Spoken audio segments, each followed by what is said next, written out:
Hati kami melimpah dengan ucapan syukur Tuhan. Amin. Atas kasih setiamu yang gak pernah berkesudahan. Kami bersyukur bahwasanya Engkau masih memberi kami kesempatan untuk belajar firman-Mu Tuhan.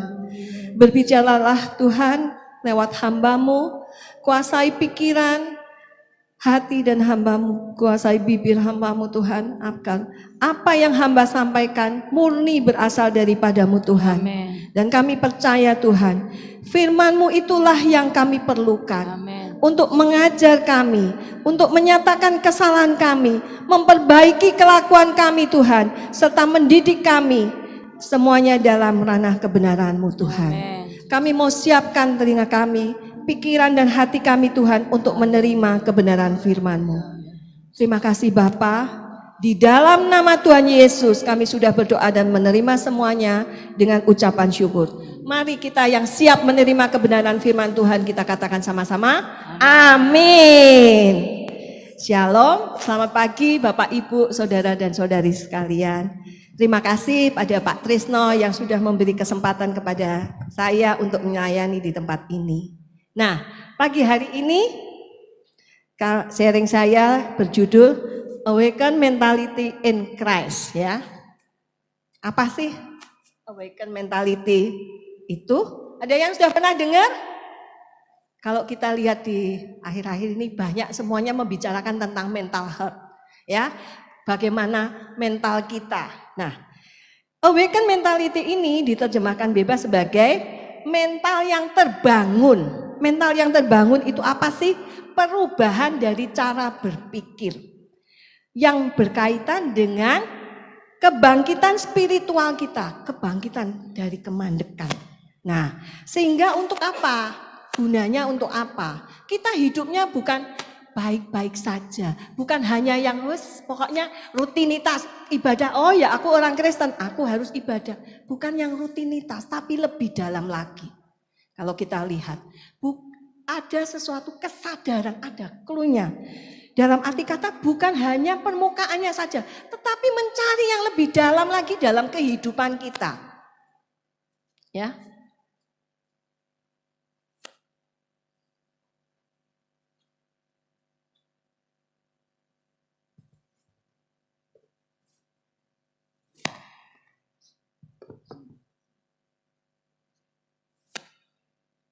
Nih ya. Ada perubahan mental yang signifikan. Bangkit dari stagnasi, bangkit dari kemandekan. Kelihatan nampak yang di belakang? Nah, ada satu perubahan perspektif.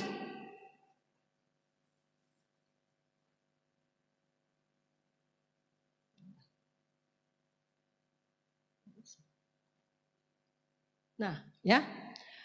Bangkit dari stagnasi, bangkit dari kemandekan. Dulunya yang biasa-biasa, tapi gara-gara sesuatu hal bisa berubah. Oh mungkin dengerin firman, oh mungkin apa, sehingga bisa menemukan makna hidup yang berarti. Makna hidupnya apa? Bukan hanya yang tersurat, tetapi yang tersirat di dalamnya. Jadi itulah mentality, awaken mentality. Nah, kalau kita lihat awaken mentality ini, semua banyak yang seringkali tanpa sadar kita pakainya apa? Supaya kita itu bisa enjoy. Waduh, dari pikiran yang ruwet. Oh, pakai yoga. Apalagi bisa pakai meditasi. Wow, enak kelihatannya. Bukannya enggak boleh, tetapi ada yang mungkin itu kalau enggak lagi, aduh kok rasanya kemerungsung lagi. Habis pulang, mungkin saat itu enak ya. Tapi setelah pulang, loh kok rasanya ruwet lagi ya. Nah, kita lebih lagi, bukan hanya awaken mentality, tetapi ada frase tambahannya adalah awaken mentality in Christ. Berarti ada di dalam Kristus, ada di dalam panduannya Kristus, di dalam koridornya Kristus. Sehingga hidup kita enggak melenceng ke kanan ke kiri, tetapi artinya ada panduan yang tetap. Manual booknya ada apa? Alkitab itulah. Yakni dengan kebenaran firman-Nya. Saya percaya bahwa kebenaran Kristus itu adalah kebenaran yang mutlak. Setuju? kebenaran yang hakiki. Kenapa? Karena firman-Nya itu ya dan amin. Tuhan Yesus bukan hanya mengajar, bukan hanya mengucap, tapi apa yang dikatakan Tuhan Yesus, apa yang difirmankannya, itulah yang dihidupi. Amin. Nah, pagi hari ini kita mau sama-sama belajar kebenaran firman Tuhan yang terambil dari Yohanes 4 ayat 1 sampai 26. Nah, ya. Tentang perjumpaan perempuan Samaria ini dengan Tuhan Yesus. Ya, mungkin ada yang pernah mendengarnya di Yohanes 4 ini, mungkin ceritanya di sekolah minggu dulu atau yang sekarang pernah? Ada yang pernah dengar ceritanya perempuan Samaria? Pasti nggak kenal, pasti kenal ya semuanya ya. Tapi kita mau sama-sama belajar bagaimana ternyata ada beberapa hal, ada hal yang menarik yang perlu kita ambil bersama dalam kebenaran firman Tuhan ini. Ya, mari kita akan cermati bersama. Ya, di Yohanes 4 ayat 3 sampai 4 dikatakan bahwa ia pun meninggalkan Yudea dan kembali ke Galitia. Ia harus melintasi daerah Samaria. Kalau kita perhatikan, harus, kata harus itu Dei merasa perlu, artinya ya, harus di situ merasa perlu. Artinya bahwa Yesus merasa perlu untuk melintasi daerah Samaria. Nah, hal fakta yang unik adalah Samaria yang di sebelah kanan Bapak Ibu dan saudara-saudari sekalian, Samaria ini ternyata jalur terdekatnya dari Yudea menuju ke Galilea. Ya, langsung itu jalurnya hijau tuh langsung. Nah, tetapi ternyata orang-orang Yahudi enggak mau mereka itu lewatnya lewat Samaria. Mereka itu lewatnya lewat jalur yang menyusuri pantai, itu yang jalurnya orange dari Yudea menuju ke Galilea, menyusuri di Laut Tengah, atau mereka lewatnya jalur merah. Jadi enggak melewati Samaria. Nah, berarti kalau menyeberangi Sungai Yordan ini 2 kali loh lewatnya. Mereka harus ke kanan dulu, itu yang putus-putus, garis putus-putus, mereka harus melewati itu, kemudian ke kiri lagi. Jadi 2 kali nyebrangin. Sebetulnya lebih irit yang mana kalau sekarang dikaitkan? Pasti lewat Samaria. Ternyata mereka enggak mau. Berarti ada sesuatu dong. Nah, kalau kita lihat ya sekarang di sini. Latar belakang sejarah kenapa orang Yahudi itu enggak mau melewati kota Samaria. Fakta sejarahnya padahal kita tahu mereka itu sama-sama keturunan Yakub loh. Jadi orang Samaria dengan orang Yahudi Yehuda itu sama-sama, mereka itu satu rumpun, dalam arti kata mereka adalah keturunan Yakub atau Israel ya. Kemudian setelah kerajaan Salomo berakhir, pecah kan menjadi 2, kerajaan utara ya dengan ibu kotanya Samaria, itu 10 sukunya ngumpul di situ. Nah, yang selatan, kerajaan yang selatan Yehuda dengan ibu kotanya Yerusalem, 2 suku. Suku Benyamin dan suku Yehuda. Nah, pecahnya ini menyebabkan mereka juga mengalami kawin campur yang daerah utara. Kerajaan utara ini mereka mengalami kawin campur. Kok bisa sih mereka kawin campur? Ternyata pada waktu itu mereka dijajah oleh Asyur, kerajaan Asyur, di mana waktu itu ada kebijakan rajanya, orang-orang di daerah orang-orang yang di Samaria itu mereka dideportasi karena daerah jajahan, mereka dideportasi ke daerah lain yang bagus-bagus, yang tua-tuanya ditinggal di Samaria. Sedangkan yang daerah-daerah jajahan yang lain itu dideportasi masuk. Nah, ini terjadilah di situ ada orang penduduk setempatnya, orang Samaria dapat orang pendatang baru, mereka kawin campur di situ. Nah, galurnya menjadi enggak resmi lagi, galurnya bukan galur murni. Nah, ini berbeda dengan kerajaan yang sebelah selatannya, yang Yehuda ini. Mereka juga sempat dijajah oleh kerajaan Babilonia kalau kita lihat. Dengan rajanya waktu itu adalah Nebukadnezar. Nah, di situ mereka diizinkan Tuhan untuk mengalami pembuangan di Babel. Selama berapa tahun? 70 tahun. Loh, lama loh 70 tahun. Di sini ada yang usianya 70 tahun? Oh, enggak ada. Nah, bayangin, berarti mereka ngalami itu. Ketika mereka sudah mengalami perubahan itu, Tuhan izinkan mereka kembali ke tempat asalnya di Yehuda, dan disitulah mereka melanjutkan hidupnya itu ya, yang baru dan sebagainya.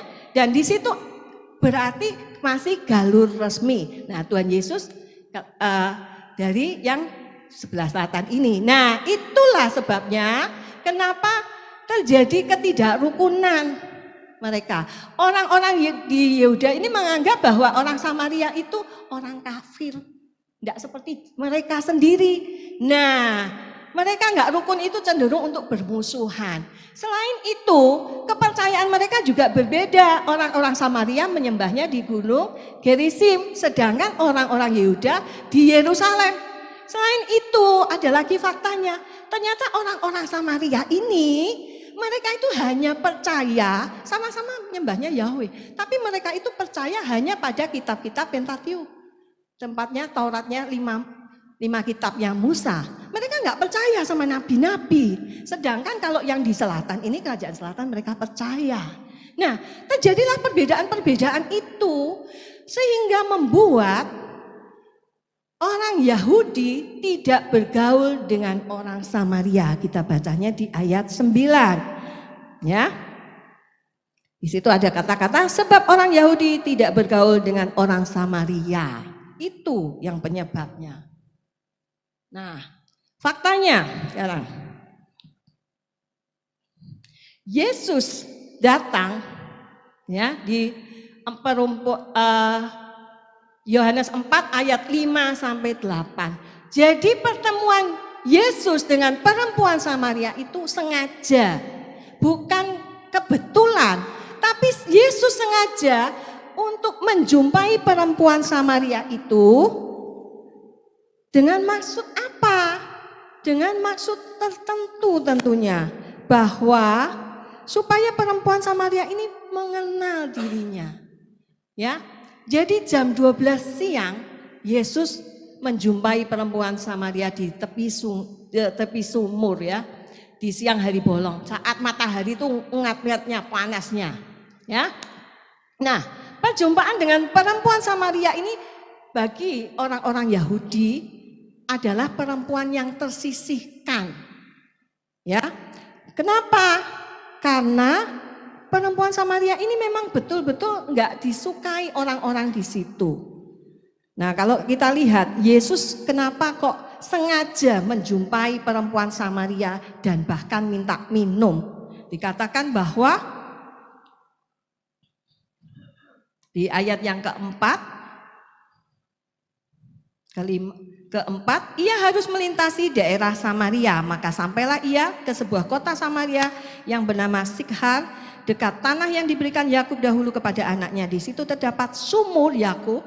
Yesus sangat letih dalam perjalanan dan ia duduk di pinggir sungai sumur itu hari kira-kira 12 jam, pukul 12 siang.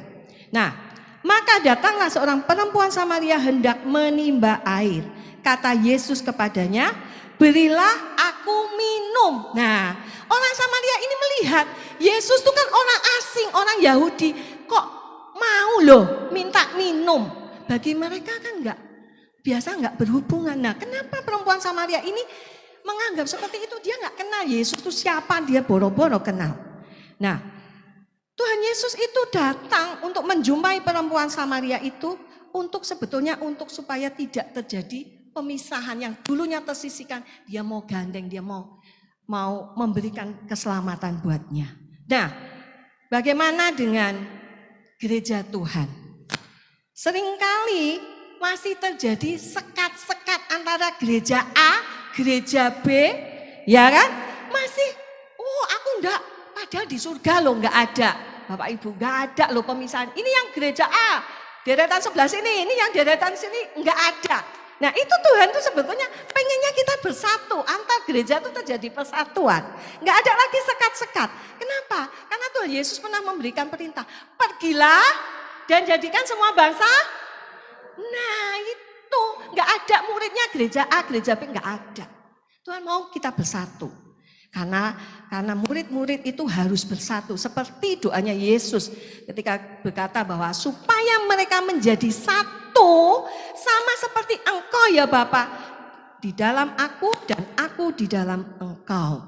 Agar mereka juga di dalam kita. Supaya dunia percaya bahwa engkaulah yang mengutus aku. Nah itu. Jadi perempuan Samaria ini merasa bahwa Yesus itu orang asing, tapi kenapa kok Yesus itu mau ya? Ada apa ya sesungguhnya? Apakah perempuan Samaria ini benar-benar kehabisan air sehingga dia di siang hari bolong itu ke situ ke sumur untuk menimba? Atau ada faktor X tadi? Kenapa? Nah, kalau kita lihat faktor X-nya apa sih? Gitu ya. Kalau kita lihat bahwa dikatakan bahwa orang Samaria itu kenapa kok enggak mau sih orang-orang ketemu dengan perempuan Samaria itu? Karena di ayat yang ke-18 dikatakan, sebab engkau sudah mempunyai 5 suami. Dan yang ada sekarang padamu bukan suamimu. Dalam hal ini engkau berkata benar. Itu loh. Makanya kenapa kok orang-orang di situ enggak melihat perempuan Samaria ini kalau bersama-sama, ya? Kenapa? Karena si perempuan Samaria ini jangan-jangan takut nanti kalau dihina atau dicibir gimana, gitu ya. Nah, kita setidaknya kalau kita lihat percakapan yang enggak nyambung ini, kita lihat ada 2 gagal paham. Nah ini, di ayat yang ke-10, jikalau Tuhan Yesus bilang, jikalau engkau tahu tentang karunia Allah dan siapakah dia yang berkata kepadamu, berilah aku minum, niscaya engkau telah memintanya kepadanya dan ia telah memberikan kepadamu air hidup. Nah, Yesus mengenalkan dirinya, ya. Yesus membuka dirinya dan memperkenalkan dirinya kepada perempuan Samaria itu. Tapi perempuan Samaria itu enggak ngeh. Mungkin sosok Yesus itu belum dikenal dia. Malahan Yesus dibandingin lagi dengan Yakub leluhurnya. Dikatakan, ya, tadi dijawabnya kan, Tuhan engkau enggak punya timba, ya, enggak nyambung kan? Engkau enggak punya timba dan sumur ini amat dalam. Dari manakah engkau memperoleh air hidup? Jadi Tuhan Yesus yang ngomong ini secara dalam, secara tersirat tentang air hidup. Tetapi perempuan Samaria ini menafsirkannya secara harfiah, secara lahiriah, bahwa sumur ini dalam Tuhan, engkau enggak punya timba. Lah gimana caranya dapat air hidup? Bahkan dikatakan dia bilang, adakah engkau lebih besar daripada bapak kami Yakub yang memberikan sumur ini kepada kami dan telah minum sendiri di dalamnya, ia serta anak-anak dan ternaknya. Jadi yang terjadi adalah kegagal paham. Yesus ngomongnya A, perempuan Samaria ini ngomongnya B yang enggak nyambung. Satunya lahiriah, satunya secara tersirat, terdalam, memaknai. Ternyata enggak kesamaan ini. Maka bahkan kalau dibilang meremehkan loh sebetulnya perempuan Samaria. Loh, engkau lebih besarkah? Adakah engkau lebih besar dari bapak kami Yakub? Gitu kan leluhurnya. Berarti kan Yesus diremehkan, dia nggak ngerti Yesus itu, dia cuma tahu Yesus itu siapa? Orang Yahudi, orang asing. Nah itu yang terjadi. Fakta yang kedua, kesalahan paham kedua adalah dikatakan di Yohanes 4 ayat 13 dan 14. Nih, Tuhan Yesus mengatakan gini, barang siapa minum air ini, maksudnya air sumur ini, ia akan haus lagi. Jadi kalau minum air sumur akan haus. Barang siapa minum air yang kuberikan kepadanya, jadi kalau minum air yang diberikan Yesus kepadanya, ia tidak akan haus selama-lamanya. Sebaliknya, air yang kuberikan kepadanya akan menjadi mata air di dalamnya. Jadi kalau Yesus itu yang memberikan air itu kepada perempuan Samaria ini tidak akan mengalami kehausan di dalam dirinya selama-lamanya. Sebaliknya, air yang kuberikan kepadanya akan menjadi mata air di dalam dirinya. Jadi air kehidupan itu akan menjadi sumber di dalam diri perempuan Samaria itu. Menjadi sumber kehidupannya. Menjadi inspirasinya. Belum selesai Tuhan ngomongnya.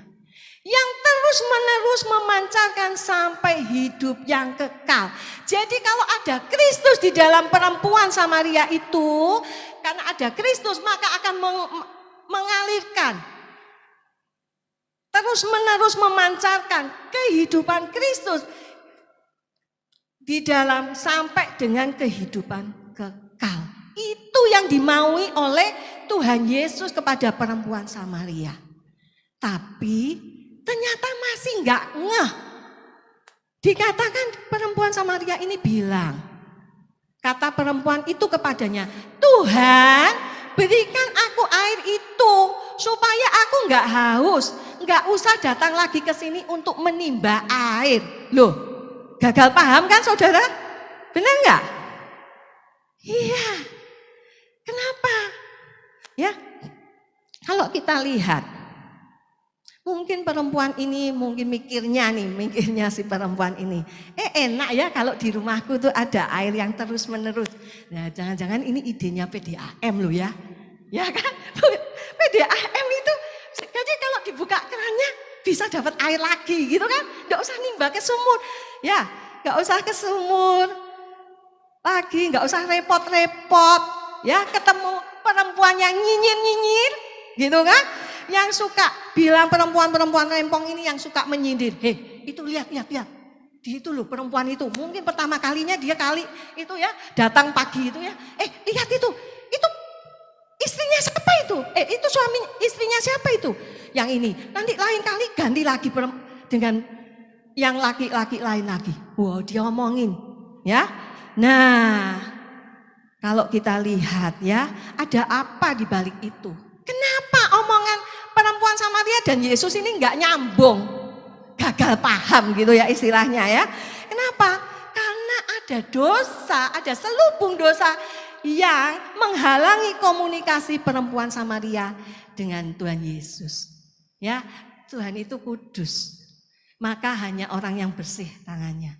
Ya, seringkali kita bilang kan kalau di firman Tuhan tuh katakan kalau orang tuh belum itu ayo beresin dengan saudaramu. Gitu kan? Nah, kalau kita kembali lagi di sini, sebetulnya antara ibu-ibu rempong tadi ya dengan perempuan Samaria ini sama enggak dosanya? Sama enggak? Lain dong, dia kan berzina, aku kan enggak, gitu kan? Tapi sebetulnya hanya bentuk dosanya aja yang beda. Dosa tetaplah dosa, ya kan? Ya. Sama, cuman bentuknya aja yang berbeda. Sadari loh, kita ini sama-sama juga berdosa. Cuman bentuk dosanya yang mungkin lain ya. Sehingga hidup kita, ya karena kita itu sesungguhnya adalah kita yang dibenarkan oleh karya salib Kristus. Amin. Kita itu yang dilayakkan, yang dulunya itu ya mungkin tidak melakukan seperti perempuan Samaria. Tapi dilayakkan Tuhan untuk memasuki tahta kasih Allah. Ayo kita bertobat ya. Mau? Mau bertobat?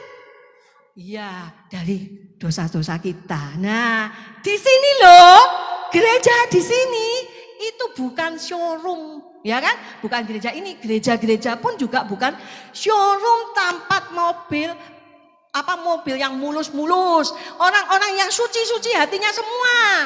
Enggak. Justru gereja itu adalah bengkelnya untuk memperbaiki kehidupan kita bersama. Amin. Jadi jangan ragu lagi untuk ke gereja. Wah, nanti aku dirasani nih. Aku cuman pekerja ini. Enggak ada. Justru disinilah tempat kita diperbaiki Tuhan. Melalui siapa? Melalui rekan-rekan kita. Melalui hamba Tuhan. Ya kita semua juga hamba Tuhan. Gitu kan? Tapi ayo. Kita sama-sama. Kita yang kehidupannya ini compang-camping. Ya kan? Tapi dibetulkan melalui hamba-hamba Tuhan. Melalui rekan-rekan kita. Untuk apa? Berguna bagi kerajaan Allah. Amin. Ya, jadi ayo kita belajar ya. Jangan menghakimi rekan-rekan kita. Nah, kalau ada Yakobus kan mengatakan bahwa siapakah kamu ini sehingga mau menghakimi sesamamu manusia. Ya, biarlah penghakiman itu Tuhan urusannya ya. Kalau kita melihat saudara seiman kita yang mungkin lagi berjuang dengan tabiatnya, yuk jangan dihakimi. Kita mau ya, kita nggak mau kan jadi ibu-ibu rempong, bapak-bapak rempong ya. Kalau biasanya ibu-ibu rempong ya, yang menghakimi orang lain sehingga perempuan Samaria itu terpaksa di siang hari bolong dia ngambil airnya, menimba airnya. Ayo justru kita kasihkan semangat kepada rekan-rekan kita yang lagi berjuang dalam pergumulannya untuk mereka, untuk dirinya tidak salah jalan ya. Nah, kita lanjutkan ya. Nah, dikatakan di ayat 19. Kata perempuan itu kepadanya, Tuhan, nyata sekarang padaku bahwa engkau seorang nabi. Loh, kok bisa ya? Nah, ini sudah mulai satu frekuensi nih. Hampir satu frekuensi sama Tuhan. Ya. Kalau kita mungkin yang generasi-generasi yang zaman yang pernah tahu radio, kalau yang generasi Z belum tahu radio ya. Ya, kalau dulu kan ada siaran radio itu harus diputar-putar potensionya supaya pas frekuensinya sehingga bisa dengerin yang pas gitu ya, bisa dengerin dengan baik gitu radionya. Nah, kalau yang generasi sekarang nggak bisa ya. Nah, tapi prinsipnya sama. Bahwa siaran radio itu bisa tertangkap kalau sama dengan frekuensinya. Nah, sama juga dengan perempuan Samaria ini. Dulunya yang nggak sefrekuensi sama Tuhan karena ada selubung dosa, ya. Itu membuat dia nggak nyambung dengan Tuhan. Ketika connect nggak connect, gitu kan? Nah, sekarang kita lihat ya, apa respon perempuan Samaria itu? Tadi dikatakan bahwa nyata engkau seorang nabi. Kenapa sih? Kok perempuan Samaria ini bilang bahwa Tuhan Yesus itu seorang nabi? Ternyata karena Tuhan Yesus itu dikatakan nabi karena nabi kan artinya pelihat. Jadi si perempuan Samaria ini heran, orang Yahudi kok bisa tahu kehidupan pribadinya? Kenapa kok bisa tahu kehidupan pribadinya ya? Tuhan Yesus dengan gamblang ngomong, kenapa? Padahal Tuhan Yesus nggak pernah negur tuh. Dikatakan di sini di ayat ke-16 ya. Kata Yesus kepadanya, pergilah, panggillah suamimu dan datang ke sini. Loh, Tuhan Yesus cuma bilang gini loh, panggillah suamimu dan datang ke sini. Perempuan itu bilang di ayat 17, aku nggak punya suami. Nah, cuman perempuan itu bilang, aku nggak punya suami. Terus Tuhan Yesusnya bilang lagi, tepat katamu bahwa engkau tidak punya suami. Tuhan Yesus lanjutkan, sebab engkau sudah punya 5 suami dan yang sekarang padamu bukanlah suamimu. Dalam hal ini engkau berkata benar. Jadi di situ Jadi perempuan tuh heran ketika dia tahu bahwa Yesus itu bisa melihat, ya, bisa melihat tentang kehidupannya, bisa tahu kehidupan pribadinya, termasuk yang tadi nggak beres itu. Ternyata dia mengatakan sudah naik lagi derajatnya, bukan lagi sebagai orang asing, tetapi Yesus sudah dikenalnya sebagai seorang nabi. Wow, lumayan, agak frekuensinya mendekati Yesus ya. Nah, kenapa? Karena Yesus itu dikatakan bahwa bisa mengerti tanpa menghakimi loh, gitu kan? Nah, dalam hal ini Yesus itu dengan gamblang menyatakan bahwa dirinya itu adalah Sang Mesias yang sudah datang dan sekarang ada di hadapan perempuan itu. Dikatakan 25, jawab perempuan itu, aku tahu bahwa Mesias akan datang dan yang disebut juga Kristus. Apabila ia datang, ia akan memberitakan segala sesuatu kepada kami. Dia akan memberitakan semuanya itu kepada orang-orang, kepada dirinya dan sebagainya. Nah, Yesus ngomong lagi, akulah dia yang sedang berkata-kata dengan engkau. Wow, luar biasa. Ketika Yesus menyatakan dirinya adalah Mesias dan orang itu sedang ketemu berhadapan dengan ini, si perempuan Samaria ini kembali bahwa oh ternyata Yesus bukan sekedar orang asing, bukan sekedar nabi, lebih lagi Mesias yang Kristus, yang terurapi, yang diutus Allah. Luar biasa. Dan lebih heran lagi ternyata bertemu dengan ada orang yang dia agungkan itu ternyata ada di depannya, di hadapannya. Bayangin. Wow, luar biasanya ya. Kita melihat ada step-stepnya. Untuk pengenalan Allah itu ternyata enggak langsung percaya, enggak. Ada step-stepnya, ada prosesnya. Dan proses itu terus menerus loh. Enggak berhenti sampai di situ. Pengenalan akan Allah itu terus menerus. Bayangin, yang dulunya tuh taunya tuh airnya timba, ya kan, ngomongnya kan enggak nyambung. Tapi Yesus tentang sumber air hidupnya dirinya sendiri. Kenapa? Karena kalau air sumur itu bagi mereka adalah kehidupan secara lahiriah, gitu kan? Secara lahiriahnya perempuan ini sebenarnya kan nggak pernah puas kan? Dia nggak pernah puas dengan dirinya, kehidupannya. Makanya dia mencari supaya dia puas, dipuaskannya dengan apa? Dalam hal ini salah satunya suami satu nggak puas, ganti lagi sampai ke 6. Nggak pernah puas kalau itu mencarinya cuma lahiriah. Tetapi ketika menemukan sumber air yang benar, ya di dalam dirinya ada Kristus apa? Memancarkan terus. Kristus yang ada di dalamnya itu memancar keluar. Terus menerus, nggak pernah habis, nggak pernah putus. Itu yang dialami. Ya kan? Makanya dengan gamblang Yesus menyatakan dirinya datang bahwa yang ada di hadapan perempuan itu adalah Kristus, Christ revealed. Ya. Nah, apa yang dilakukan dengan perempuan Samaria itu?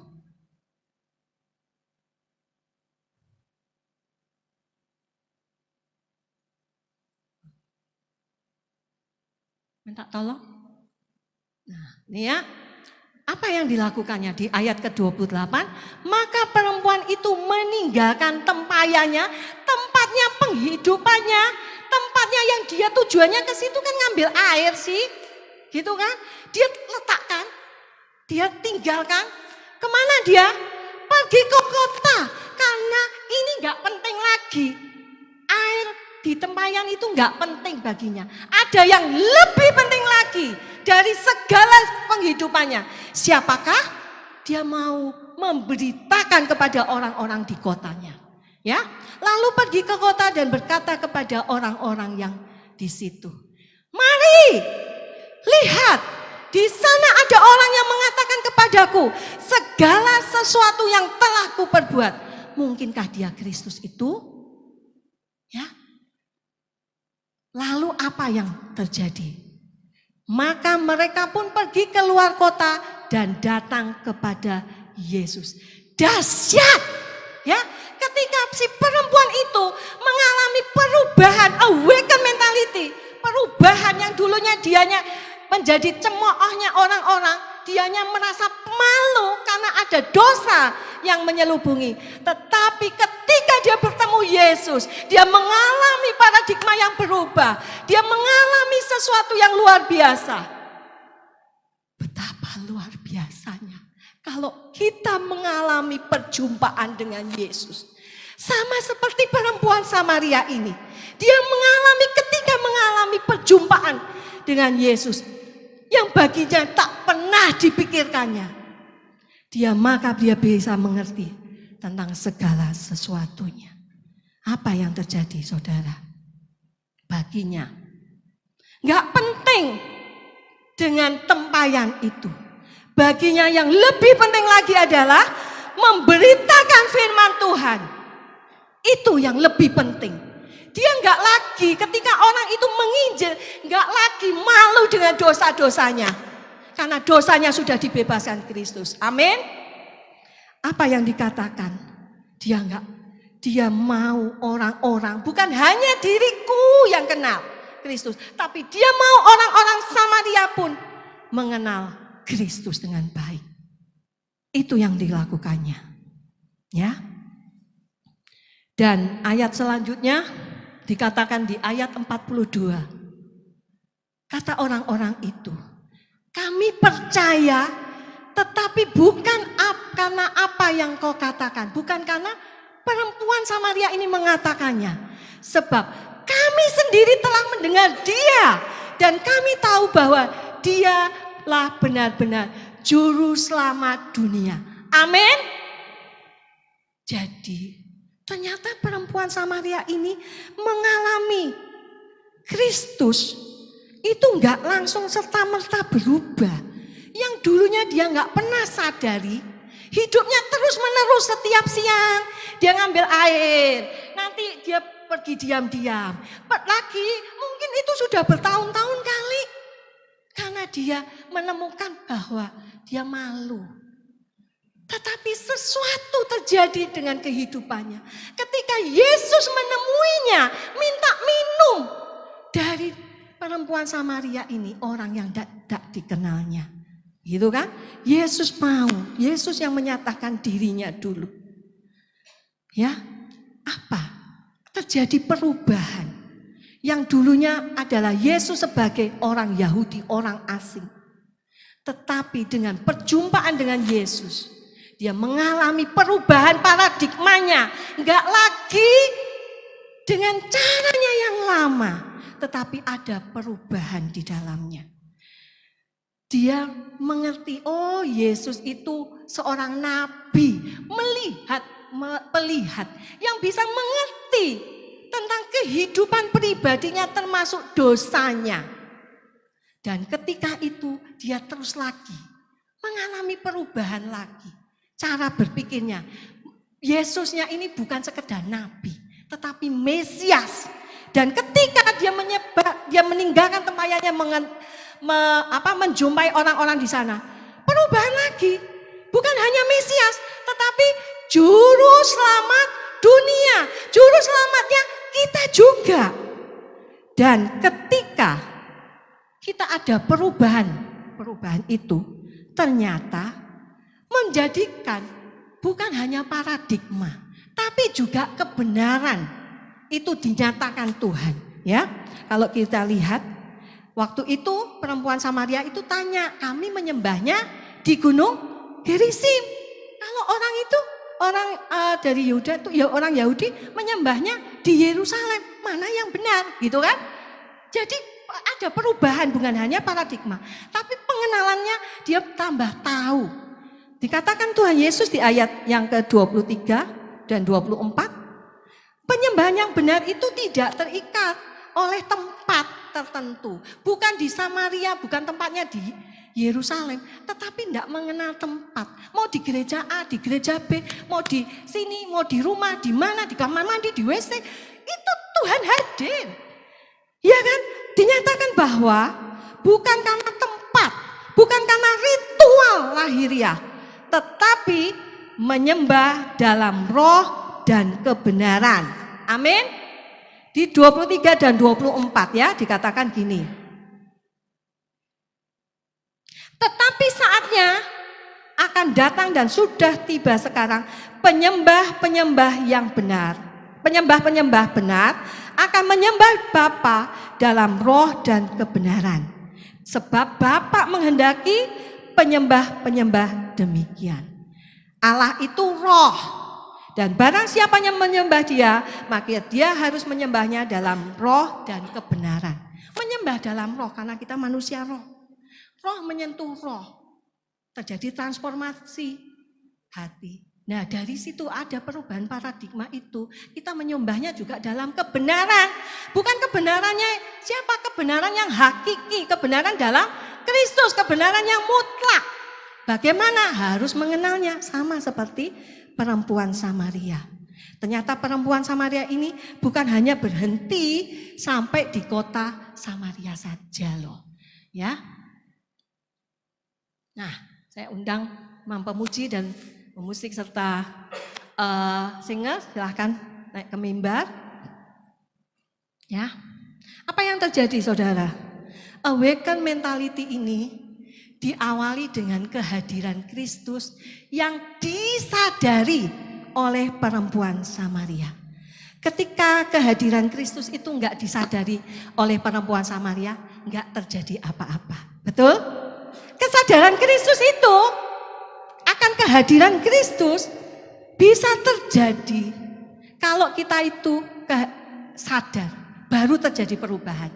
Kalau kita enggak sadar, enggak berarti. Betul?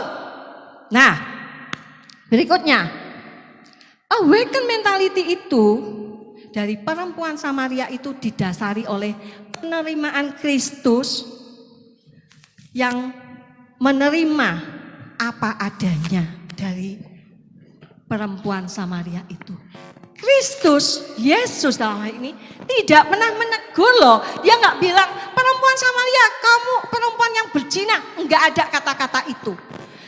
Yesus menerima perempuan Samaria. Yesus menerima kita apa adanya. Amin. Enggak ditegur, cuman dikatakan aja. Tapi merasa perempuan itu tertemplak. Kenapa? Disadarkan akan dosanya. Nah, awaken mentality itu membutuhkan satu proses yang terus menerus, serta akan menghasilkan kebangunan rohani. Jadi kalau kita perhatikan, perempuan Samaria itu terus berproses. Dia enggak sampai di situ, dia meninggalkan temayanya, dia meninggalkan penghidupannya, dia lebih mementingkan memberitakan firman Tuhan. Supaya orang-orang di sana mengalami juga Tuhan. Mengalami kebangunan rohani sama seperti dirinya. Kalau kita melihat saudara, kalau yang di sebelah kanan saudara, siapakah nama perempuan Samaria itu? Alkitab enggak pernah mencatatnya, tapi sejarah gereja mencatatnya. Namanya adalah Potini. Ini bukan orang Jawa loh ya, orang Jawa campuran orang Cina. Potini bukan, tapi Potini ini ya adalah sebagai ikon dari Santa Potini. Si perempuan Samaria ini ya namanya Potini ini diangkat menjadi santa sebagai orang suci. Sejarah gereja mencatat bahwa Potini ini memberitakan Injil bersama kedua anaknya yang bernama Victor dan Yoses. Waktu itu Yosesnya masih kecil ya. Dan 5 saudari perempuannya. Nah, dalam sejarah gereja dikatakan bahwa dalam pelayanannya ini, si perempuan Samaria ini, si Potini ini mengalami aniaya dari pemerintahan Kaisar Nero sampai akhir hidupnya. Dan yang luar biasa ya, dia berani menyatakan bahwa Yesus tetap Yesus. Yesus itulah yang disembah. Yesus itulah juru selamat, bukan juru selamatnya dia toh. Juru selamat dunia. Bahkan aniayanya itu bertahun-tahun ya kalau kita lihat nanti baca di sejarah gereja. dia sempat mempertobatkan putri dari Kaisar Nero yang menyiksanya. Kalau lihat itu dikuliti, wah nanti kalau saya cerita panjang lagi nanti buka periode kedua. Tapi sempat dianiaya bersama anaknya. Bahkan ketika yang sulung ini diutus ke Italia, itu Sebastian yang orangnya yang mau ini, dia bilang udah tinggalkan aja itu kekristenan. Dia tetap, adikku dan mamaku itu memberitakan firman. Aku juga mau. Dia ngalami aniaya. Bahkan orang yang ini, si Sebastian itu malah bertobat. Luar biasa. Bahkan ketika si Potini ini diserahkan di pengadilan, di bawahnya si anaknya Kaisar ini, Domnina, ya, bukan ini, tetapi dia justru malah dilawat Tuhan. Luar biasa. Ya kan, kalau kita dengar yang lainnya pun dulu si siapa? Paulus dari Saulus yang menganiaya, justru dia malah jadi bertobat. Biasa, luar biasa ya. Jadi mengalami Tuhan dan luar biasanya. Jadi kita lihat saudara, yang dulunya bukan apa-apa, yang dulunya mungkin dikatakan orang dunia itu perempuan hina. Ketika mengalami perubahan, mengalami perjumpaan Kristus, mengalami kebangkitan dalam dirinya, awaken mentality, ada perubahan. Dia terus menerus mencari dan tidak terputus sampai kapan kita mau membangkitkan diri kita untuk tetap setia sampai Tuhan, sampai selama-lamanya. Dan biarlah itu menjadi kesaksian hidup yang kita bisa terus menerus. Sekali Yesus tetap Yesus, Tuhan Yesus memberkati. Dengan segala hormat dan kerendahan hati ya Tuhan, kami meninggikan dan mengagungkan Tuhan Yesus Kristus, Allah junjungan hidup kami. Sebelum kami pulang meninggalkan gereja ini untuk sementara waktu, berkat Tuhan telah melimpah mengalir bagi kami semuanya. Memberkati akan hamba-Mu Ibu Maria, memberkati suami, anak-anak, memberkati kerinduan pengharapan, memberkati pekerjaan, memberkati semua yang menjadi pelayanannya. Tuhan dipermuliakan dan ditinggikan. Terimalah Tuhan setiap persembahan anak-anak-Mu. Tuhan memperhitungkannya sebagai kebenaran, memberkati kami semua dengan berkelimpahan. Seperti yang nyata dari kasih, kuasa dan kemurahan-Mu. Terima kasih buat saudara-saudara kami yang berulang tahun. Di sepanjang bulan Juni, biarlah ini menjadi satu kesempatan bagi saudara-saudara kami untuk lebih bangkit, mengalami kegerakan rohani dan boleh melihat kemuliaan Allah. Segala beban kerinduan, segala doa-doa yang saudara-saudara kami panjatkan kepadamu pada saat mereka menikmati ulang tahun, Engkau mendengar dari sorga, Engkau menjawab, Engkau memberi yang terbaik. Kami berdoa supaya saudara-saudara kami yang berulang tahun di sepanjang bulan Juni semakin belajar hidup takut akan Tuhan, semakin mengasihi Tuhan, dan semakin dipakai oleh Tuhan. Kami menyerahkan Bapak Presiden dan wakilnya, juga seluruh jajaran menteri, TNI, Polri, semua pejabat tinggi tertinggi negara. Tuhan, Indonesia biarlah penuh kemuliaan-Mu. Indonesia boleh mengalami segala yang terbaik dari Tuhan. Di tengah-tengah goncangan, di tengah-tengah kondisi perekonomian dunia, di tengah-tengah keberadaan yang terjadi di atas muka bumi ini, biarlah mata Tuhan memandang Indonesia.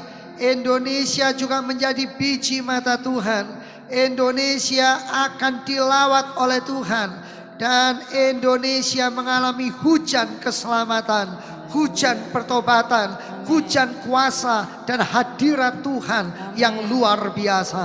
Hamba berdoa untuk gereja-gereja, untuk persekutuan-persekutuan, untuk yayasan-yayasan, untuk mereka yang mengatasnamakan kerohanian secara kebenaran di dalam Kristus. Biarlah semuanya diberkati, diberikan kesatuan dan persatuan, dan semakin hari akan membawa jiwa-jiwa semakin mengenal dan hidup seperti yang Kristus mau dalam hidup kami.